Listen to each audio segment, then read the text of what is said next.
Hey guys, and welcome back to this channel. In this video, I'll be showing you guys how you can delete your cache files in CapCut PC. So what cache files are, it's just like when you've downloaded like an effect or a video transition, like you just simply used it, that will be downloaded. As you can see, there's like this download button first before you even add it to your videos. Same as stickers as well as text templates.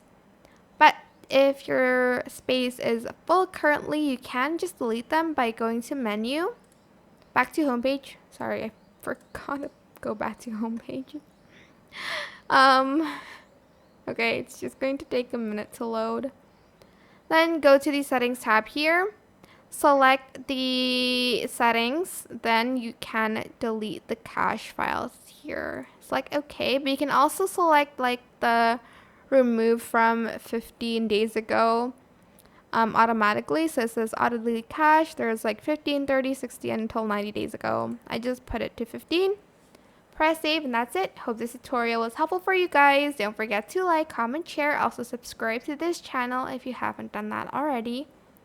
If you have any more questions about this video, just leave it in the comment section down below. I will try my best to answer them all for you guys. And if you found this video helpful, please click the thanks button above the description box down below. And that is it for this video. Thank you so much for watching. Bye!